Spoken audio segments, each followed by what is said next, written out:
Welcome to the Galactic Academic Council's most prestigious research facility, where the galaxy's brightest minds gather to study the fascinating subject of psychological breaking points. And by fascinating, I mean absolutely terrifying if you happen to be the test subject. The facility floated serenely in the Andromeda sector, its chrome surfaces gleaming like a particularly expensive coffin. Inside, Professor Vex Allah strutted through the corridors with the confidence of someone who had never been wrong about anything, ever. Her forearms gestured dramatically as she explained her revolutionary research to anyone unfortunate enough to make eye contact. You see, she announced to her long-suffering assistant Clorp, a nervous blue creature who looked like someone had crossed a ferret with anxiety itself, "But I have discovered the ultimate psychological stress test. No species has ever completed level 7 without complete mental dissolution." Clorp scribbled notes frantically, his three eyes darting between his tablet and Vex Allah's imposing figure. "But Professor, are you certain about testing it on the human?"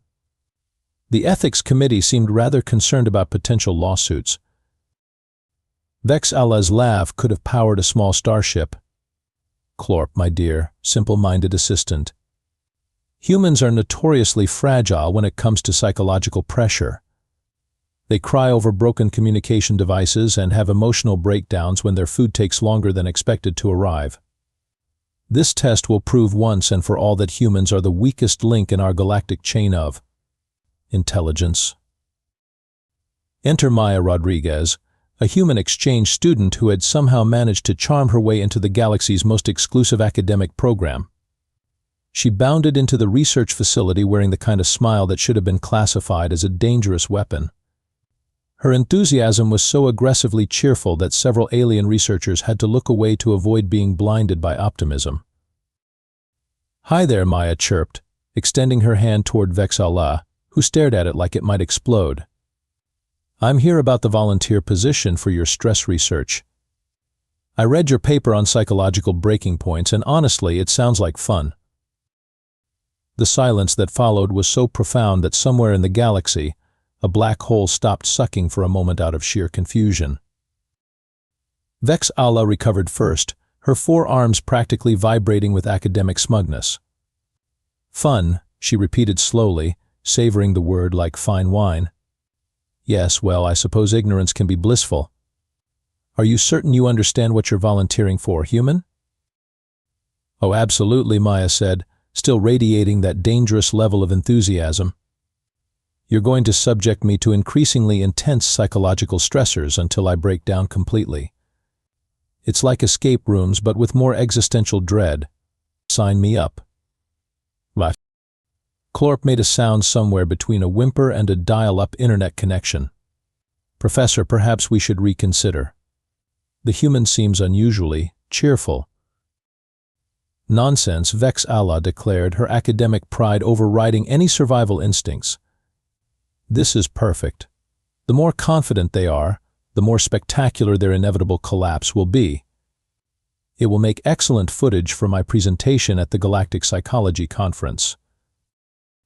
Maya clapped her hands together with the enthusiasm of someone about to ride the galaxy's most dangerous roller coaster. "When do we start?" "I brought snacks and everything." The stress chamber looked like what would happen if a torture device in a high-tech laboratory had a particularly unpleasant baby. Screens covered every wall, sensors monitored everything from brainwaves to breakfast preferences, and the air hummed with the kind of technological menace that suggested things were about to get very interesting, very quickly. Maya settled into the central chair like she was getting ready to binge-watch her favorite show. "Wow, this is quite the setup. Very dystopian chic. I love what you've done with the ominous red lighting." In the observation room, Vex Allah's smug expression could have powered a small moon. Her forearms danced across the control panels with the grace of a conductor orchestrating humanity's downfall. "Begin Phase 1, she commanded, her voice dripping with academic superiority. The first test was simple: solve increasingly complex mathematical equations while lights flashed at seizure-inducing frequencies. 3 Zephyrian scholars had already been reduced to gibbering mathematical soup by this level. Maya tilted her head, studying the first equation. Oh, this is just calculus with a twist of alien number systems. Neat. She started solving problems while humming what sounded suspiciously like a pop song from Earth's 21st century. She's humming, Clorp observed, his voice climbing several octaves. Professor, test subjects aren't supposed to hum during psychological torture. It's an aberration, Vexala snapped, cranking up the difficulty. Increase visual distortion by 30%. Maya squinted at the now seizure-inducing light show and shrugged. You know, if you adjusted the frequency to match human circadian rhythms, this might actually be more effective. Also, equation 47 has a calculation error in the third derivative. Vexala's confidence wavered for approximately 0.3 seconds before reasserting itself with academic stubbornness. Phase 2. Activate emotional manipulation protocols. The chamber filled with sounds designed to trigger every possible human fear response. Crying babies, screeching metal, the dial-up internet noise, and somewhere in the mix, what sounded like elevator music played at the wrong speed. Maya paused in her equation solving to listen. Oh, this is like a psychological greatest hits album. Though honestly, you're missing some key human anxiety triggers. Where's the sound of someone chewing loudly? Or a phone ringing when you're just about to fall asleep? She's critiquing our methodology, Clorp whispered, his note-taking becoming increasingly frantic. Is she supposed to be critiquing our methodology? Continue with Phase 3, Vexala growled, her academic pride now doing battle with a growing sense of unease. Deploy the impossible scenario generators. Suddenly Maya's screen filled with a crisis simulation. She was supposedly responsible for managing a dying space station with limited resources, but making life or death decisions for thousands of beings, all while defusing a quantum bomb and learning to speak Venusian. Maya leaned back in her chair and cracked her knuckles. Okay, now we're talking. First priority, triage the most critical systems, delegate authority to department heads, and create a resource allocation matrix. Also, whoever designed this scenario clearly hasn't worked in customer service. This is basically a Tuesday. She began juggling the multiple crisis scenarios with the casual efficiency of someone organizing their weekly grocery list. Station Commander, I'm routing emergency power to life support in sections 40 through 60. Medical team, focus on the injured in Bay 7 first. And can someone please turn off that alarm? It's very distracting. In the observation room, several other researchers had gathered to watch what was rapidly becoming the most unusual stress test in galactic history. Dr. Doss Blix-Norp, a distinguished scholar whose species was known for their emotional stability, was taking notes so rapidly his writing tentacles were smoking. This is unprecedented, he murmured. She's not just surviving the stress. She's organizing it. Vexala's four arms were now moving so fast they looked like she was having an argument with herself. This is impossible. Humans are supposed to be fragile. They're supposed to break. Maybe, Clorp suggested hesitantly, we underestimated them. Never, Vexala declared, her academic reputation hanging by a thread thinner than her patience. Phase 4. Maximum psychological pressure. What happened next would later be studied in psychology textbooks across 17 different star systems, assuming anyone was brave enough to attempt replication. Vexala activated every stress protocol simultaneously. The chamber became a symphony of chaos, impossible deadlines, unsolvable problems, moral dilemmas with no correct answers, and a soundtrack that combined the worst aspects of bureaucratic hold music with the sound of chalk on blackboards. Maya surveyed the absolute pandemonium surrounding her and did something that broke several fundamental laws of psychology. She smiled wider. Okay, this is more like it, she said, rolling up her sleeves with the enthusiasm of someone about to reorganize a particularly messy closet. Let's see what we're working with here. She began categorizing the various crises with the methodical precision of a seasoned project manager. Right, we've got 17 life-threatening scenarios, 43 moral dilemmas, 89 mathematical impossibilities, and what appears to be a philosophical paradox about whether this sentence is true. Classic multitasking situation.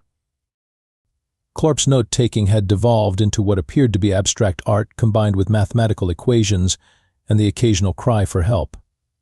Professor, she's creating organizational charts, during psychological torture. She's making organizational charts. Maya had somehow procured what looked like a whiteboard from thin air and was drawing flowcharts with the enthusiasm of a consultant about to charge outrageous hourly rates. See, the key is to identify which problems are actually urgent versus which ones just seem urgent. This crisis about the exploding moon? Definitely urgent. This moral dilemma about whether artificial intelligence can love? Important, but not time-sensitive. She turned to address one of the many cameras monitoring her. Also, whoever programmed your AI systems needs to update their emotional response algorithms. The crying child simulation is triggering parental instincts, which actually makes humans more efficient under pressure, not less. It's basic evolutionary psychology. In the observation room, a crowd had gathered. Researchers from across the facility were pressed against the windows like they were watching the galaxy's most disturbing reality show. Dr. Whiskers, a feline-like species known for their calm demeanor, was hyperventilating into a paper bag. This goes against everything we know about stress responses.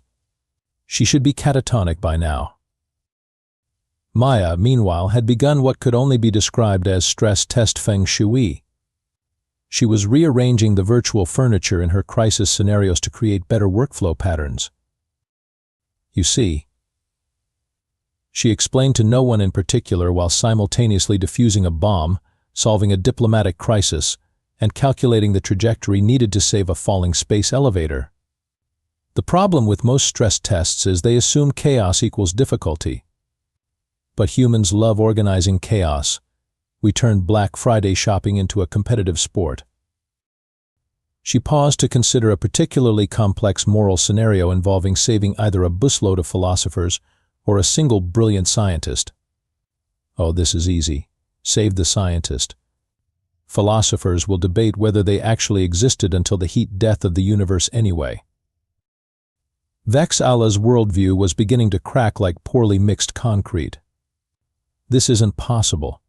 She's supposed to be suffering existential breakdown, not providing commentary like she's reviewing a restaurant.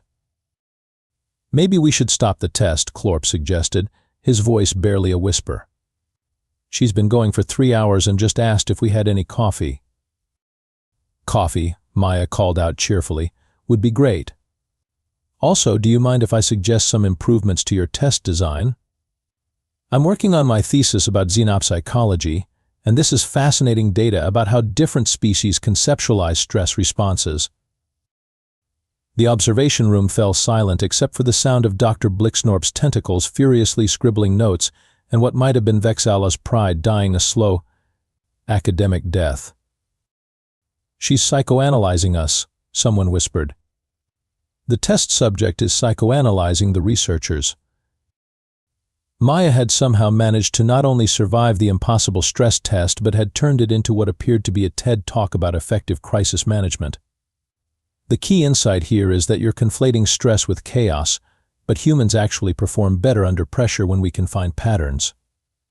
It's like imagine if someone gave you a jigsaw puzzle but all the pieces were on fire and you had to solve it while riding a unicycle. Stressful, yes, but also kind of awesome. Desperation makes people do terrible things. In Vex Allah's case, it made her do something that would later be classified as either groundbreaking research or an academic war crime, depending on who you asked. She activated every single stress protocol the facility possessed. The chamber transformed into something that defied several laws of physics and all laws of common sense.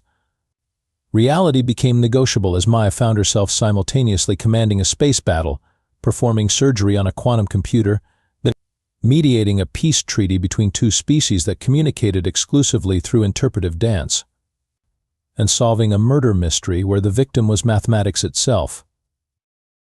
Any rational being should have been reduced to a quivering puddle of existential terror. Maya looked around at the absolute pandemonium and did something that broke the universe just a little bit. She started multitasking like she was born for it. "Okay, team." She announced to the various crisis simulations as if they were her personal staff. "Let's prioritize. Space battle gets immediate attention because explosions are time-sensitive. Surgery on the quantum computer can wait exactly 47 minutes based on quantum decay rates. Peace treaty negotiations can happen in background processing since diplomacy is mostly patience. Anyway. And the murder mystery, honestly, the math probably killed itself. Have you seen calculus lately? It's clearly depressed." She was moving through problems with the fluid grace of someone who had spent their entire life dealing with impossible situations and finding them mildly entertaining. "Captain Martinez." She called out to the space battle simulation, having apparently decided to give her crisis scenarios names, execute delta formation and target their shield generators. "Philosophy department, I need you to consider whether existence is a prerequisite for murder." "Medical team. The quantum computer's left ventricle is showing signs of dimensional instability." In the observation room, what had started as academic curiosity had transformed into something approaching religious experience. Researchers were taking notes, recording everything, and in at least one case, drafting resignation letters.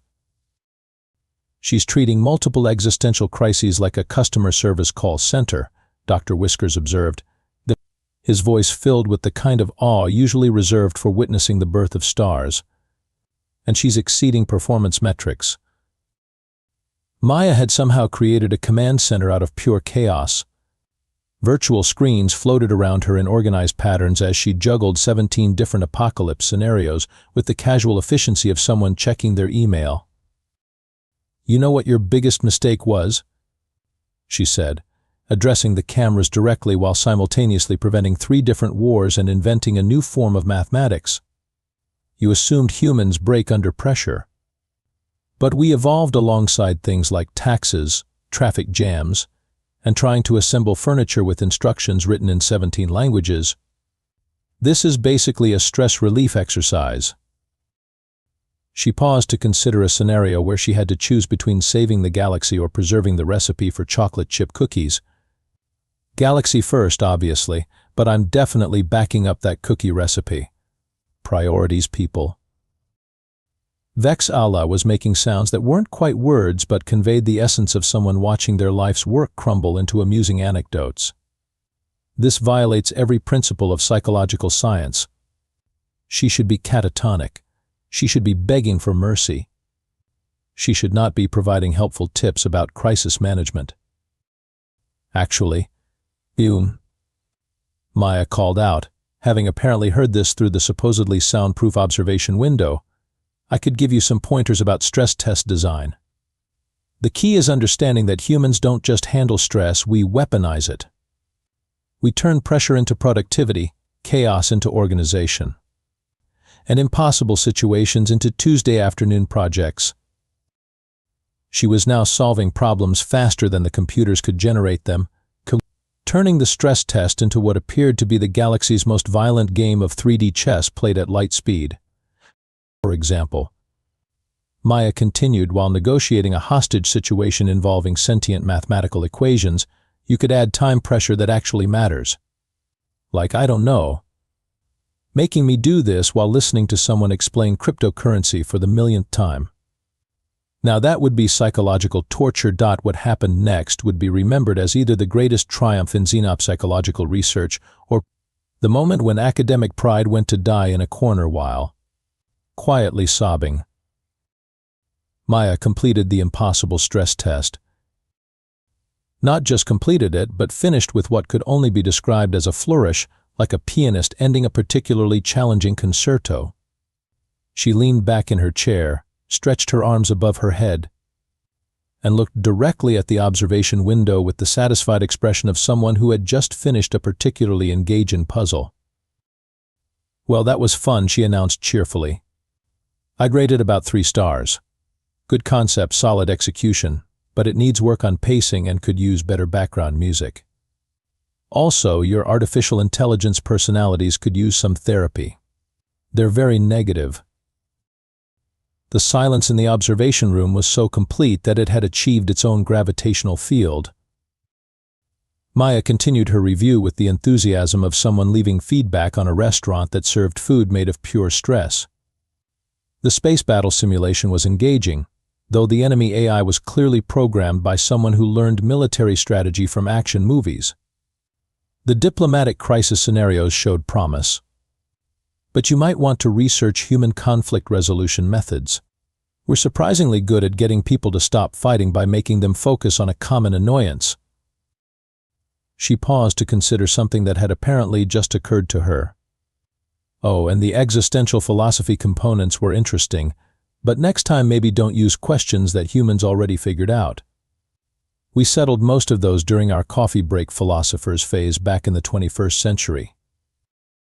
Vex Allah's forearms hung limply at her sides, her entire worldview having relocated to somewhere around the vicinity of deep space. "This is impossible," she whispered. 27 years of research, my entire academic career, the paper I was going to present. "Actually," Maya said with the kind of helpful tone that suggested she was about to make everything much worse, "I've been taking notes too. I'm working on my xenopsychology thesis, and this has been incredibly valuable data about how different species approach psychological research methodology."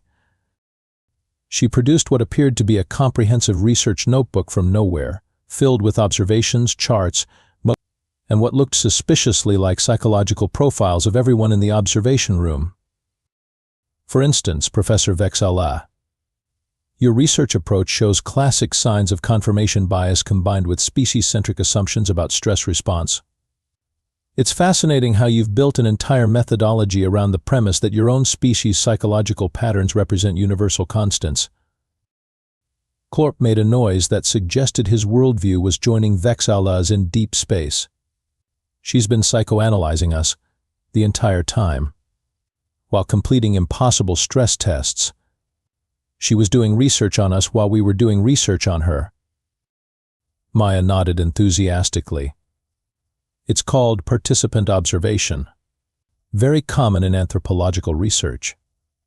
Though I have to say, watching alien researchers react to humans not behaving according to their preconceived notions has been incredibly informative about xenopsychological methodology assumptions." She flipped through her notebook with the casual air of someone presenting a doctoral dissertation. "I've identified 17 different cognitive biases in your research design, 3 fundamental misunderstandings about human psychology, and what appears to be a complete lack of awareness that humans actually perform better under stress when we can find purpose in the challenge." Dr. Blixnorp, who had been scribbling notes frantically, suddenly stopped and looked up. "Are you suggesting that we've been studying human psychology incorrectly for decades?" "Oh, not incorrectly," Maya said with the diplomatic tact of someone delivering devastating news gently. "Just incompletely. You've been studying humans like we're rational actors who respond predictably to stimuli. But we're actually chaotic optimizers who turn problems into projects and stress into productivity." She gestured toward the now quiet stress chamber. "This test wasn't torture for me. It was like a really intense escape room combined with a management training seminar. Honestly, it was kind of therapeutic. The academic implications hit the observation room like a meteor strike. Decades of research, centuries of assumptions, made entire fields of study were suddenly called into question by one cheerfully devastating human with a notebook full of observations and the kind of smile that suggested she was just getting started." "So," Maya said, closing her notebook with a satisfied snap, "when do we start the next phase? Because I have some ideas about how to make this actually challenging." 6 months later, the Galactic Academic Council's most prestigious research facility had undergone what could diplomatically be called extensive renovations and, more accurately, be described as a complete philosophical reconstruction of everything we thought we knew about psychology. The facility's new wing was officially named the Human Stress Response Research Center. But everyone called it Maya's lab because apparently humans had a talent for taking over academic institutions through the simple expedient of being aggressively helpful. Professor Vexala stood in her redesigned office, staring at a wall covered with published papers co-authored with one Maya Rodriguez. The titles alone represented a fundamental shift in galactic psychology: stress as optimization, human approaches to chaos management, the therapeutic value of impossible situations, and why everything we thought about human psychology was adorably wrong. The paper has been accepted by the Journal of Xenopsychological Studies, Clorp announced, entering with an armful of academic correspondence. Also, the University of Centauri wants to offer Maya a full professorship, and the Andromeda Institute is asking if she'd consider heading their new Department of Human Studies. Vexala's response was a sound that conveyed both professional pride and existential exhaustion. A human is about to become the galaxy's leading expert on alien psychology. The irony is so profound it has achieved sentience. Through the office window, they could see Maya conducting what appeared to be a stress management workshop for a group of doctoral students. She had somehow turned academic pressure into a collaborative problem-solving exercise, and the students looked disturbingly enthusiastic about their impossible deadlines. "She's teaching them to treat dissertation writing like puzzle solving," Clorp observed. Last week, 3 of them finished their research ahead of schedule because she showed them how to use procrastination as a creativity tool. The transformation hadn't been limited to academic methodology. Maya had somehow convinced the facility's administrators to install what she called productive stress environments throughout the building. These included puzzle rooms for problem-solving breaks, collaboration spaces designed for brainstorming under pressure, and what appeared to be an entire cafeteria dedicated to foods that were optimally stressful to prepare but satisfying to consume. Dr. Whiskers has requested to switch his research focus to human psychology, Clorp continued, consulting his tablet. He wants to understand how humans turn anxiety into achievement. Also, the Zephyrian delegation is asking if we can establish a cultural exchange program. They're fascinated by human approaches to impossible situations. Maya knocked on the office door with the cheerful persistence that had become her trademark. "Professor Vexala, I wanted to discuss the new research proposal. I think we're ready to test human stress responses in actual crisis situations rather than simulations." "Actual crises," Vexala repeated slowly, as if tasting the concept for toxicity. "Well, controlled actual crises," Maya clarified with the kind of enthusiasm that suggested this distinction was important to her. "I've been corresponding with some human emergency response specialists, and they're willing to participate in cross-species crisis management studies. Turns out humans have been dealing with impossible situations professionally for centuries. We just called it things like customer service and event planning." She produced another notebook, this one somehow even thicker than the last. "I've identified 47 different human professions that involve routine psychological stress management that would be considered impossible by galactic standards. Wedding planners, emergency room nurses, software developers working on launch deadlines, parents of small children." Vexala's academic curiosity wrestled briefly with her survival instincts before inevitably losing. "What exactly are you proposing?" "A comprehensive study of human stress optimization techniques applied to galactic crisis management," Maya said with the matter-of-fact tone of someone suggesting they grab lunch. "We could revolutionize how the galaxy approaches disaster response, conflict resolution, and complex problem-solving." Her communication device chimed, and she glanced at it with mild interest. "Oh, that's the Galactic Emergency Response Council. They're dealing with a diplomatic crisis in the Vega system and asked if I might have some insights about hostage negotiation techniques." She looked up at Vexala and Clorp with the expectant expression of someone who had just suggested they try a new restaurant. "Want to come along? I think it could be valuable research experience."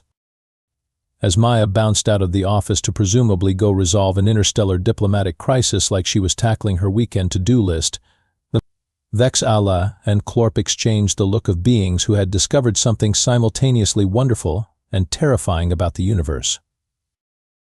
Clorp, Vexala said finally, I believe we may have accidentally unleashed humanity's greatest weapon upon the galaxy.